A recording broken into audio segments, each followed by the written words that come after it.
Hi, I'm Victorio Gauci, lead singer with The Crowns. It's 7th October, and that means it's Dia del Cantinero, the Day of the Bartenders. It's a Cuban tradition where bartenders get together to celebrate their profession. And what better way to celebrate Dia del Cantinero in Malta than a Havana Club rum cocktail boomerang?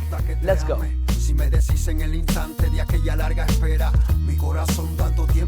So here we are with Goran, who's going to kick off our first Dia del Cantinero cocktail boomerang.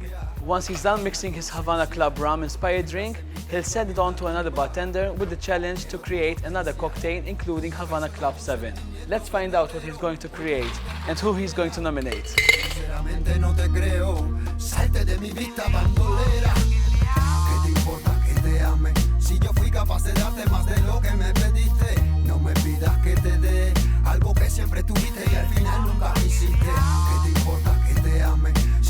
Aprovechaste cuando yo solía amarte y ahora vienes a mis pies y me pides que te dé algo que ya no puedo darte. Qué noches tan largas, qué insomnio febril, qué amor tan inmenso y no estabas ahí. Debo confesarte de que por poco me pierdo de tantos momentos poco felices recuerdos. No te guardo rencor, es que simplemente se acabó el amor.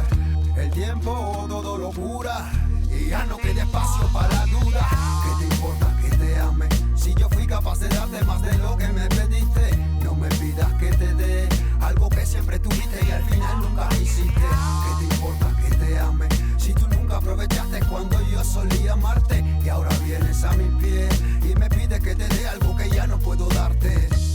That's our last Havana Club 7 cocktail for this Dia del Cantinero. And remember to celebrate great bartenders, not just on 7th October. Cheers!